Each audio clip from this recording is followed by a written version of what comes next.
The AFL has now officially introduced, starting in 2026, the AFL Wildcard Weekend. We are going to be seeing something that we've discussed previously on the channel, and the mixed reception has been very loud.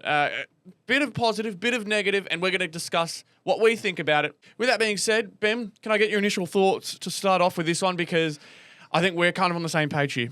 I remember when we were talking about it initially, I was very much against it, and my opinion has not changed.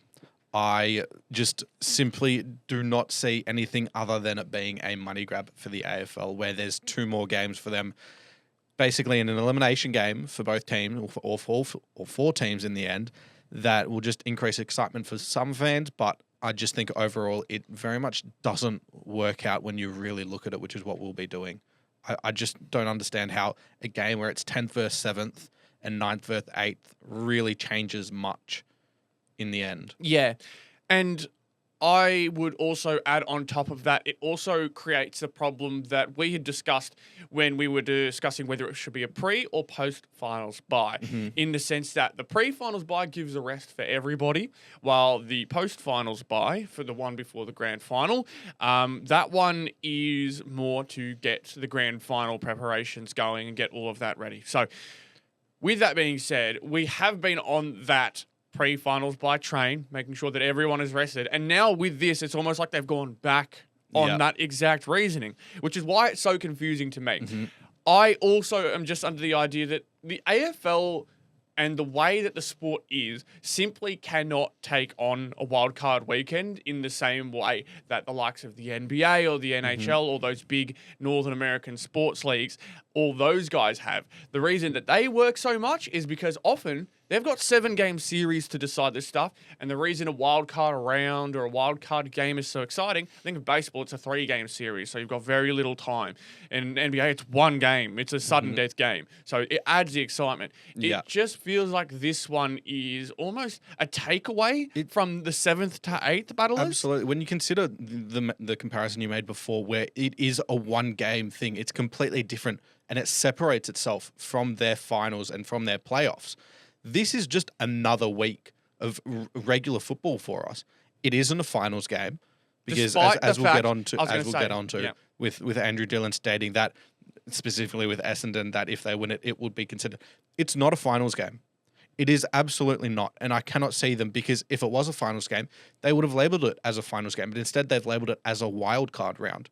And so I simply don't see it being valuable enough to be a finals game.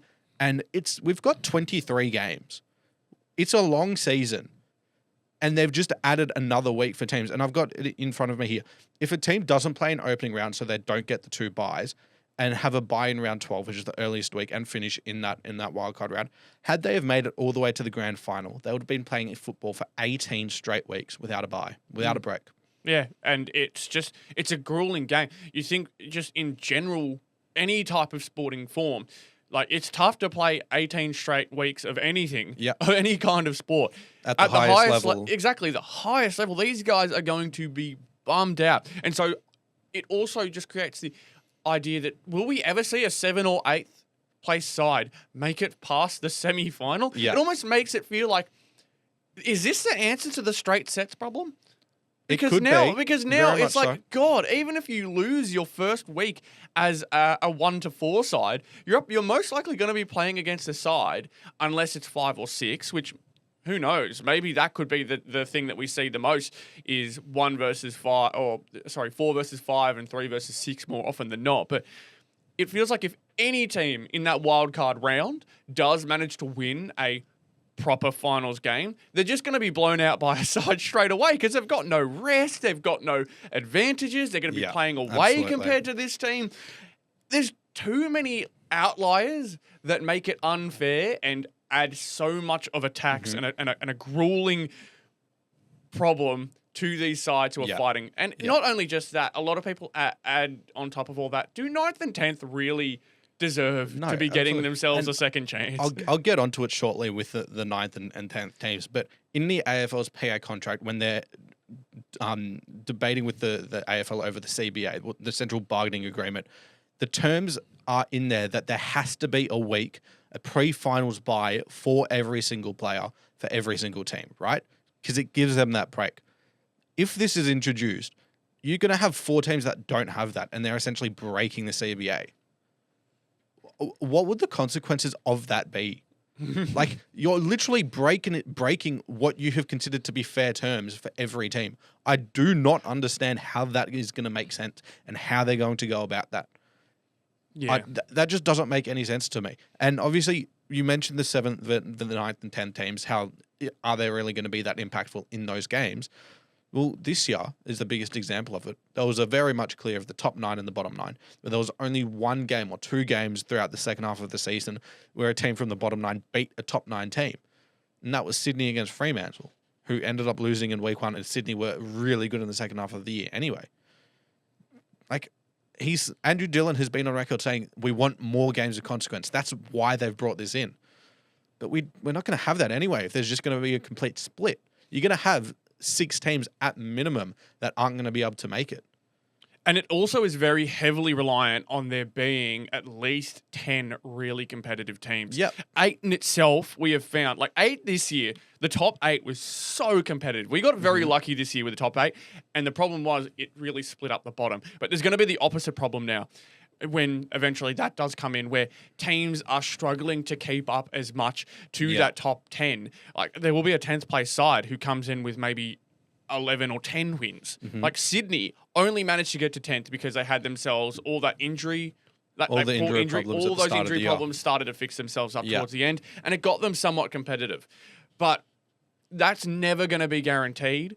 It's just a super specific scenario in which the wildcard round becomes an absolute success. So it's going to be really interesting to see what will year 1 of this wildcard round look like.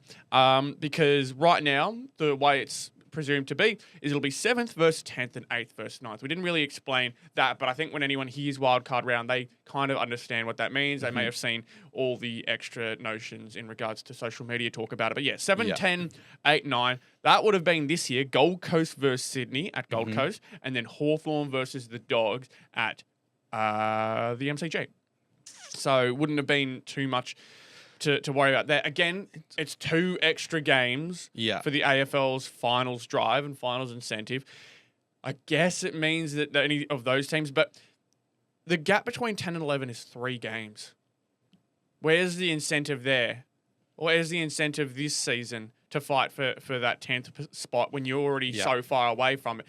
It doesn't add to that. And again, it's super specific.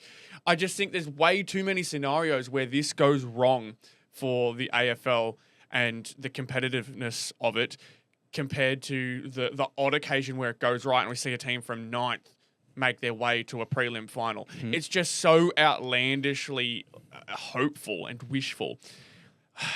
It's really tough because with them bringing in Tasmania very, very soon, I think it could even itself out slowly over time once Tassie starts to get more involved and potentially with the 20th team. Then it'll be an even 10 and 10. And that will seem a bit more... It'll just look like a bit more sense on paper. But right now, 10 out of the 18 teams are going to be playing finals.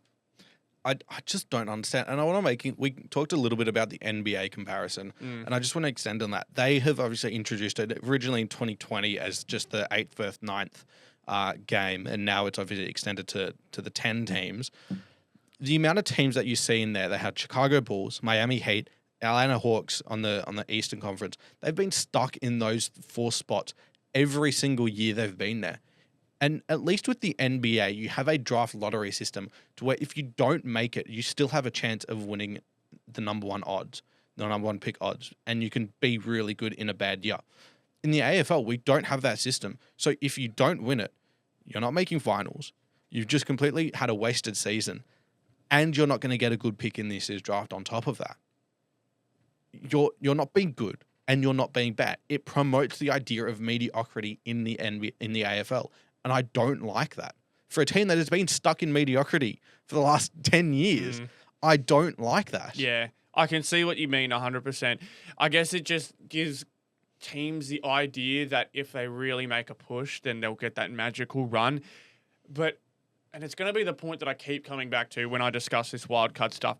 It is so much more unlikely for an AFL team to do it compared to any other sport because how grueling it is. Because especially baseball can be a very individualistic sport in a sense, right? You've got your pitcher who has his role, and then you've got the fielders who are all part of that team. But it's very much the pitcher versus the hitter. Pitcher versus batter is the Yeah. initial thing. NBA, you get a bit bigger with a 5-on-5, right? So if you rely heavily on one player, that can be enough to put you over the line, or it can work the other way and create the scenarios. AFL, the AFL, you have 18 players.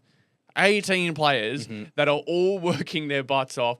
And the idea that a team could go from a wild card position to an AFL grand final, I think is just way too wishful thinking. Again, NBA comparison, Miami Heat. They finished 8th. They went through their wild card and all their things with that and made themselves to the NBA finals.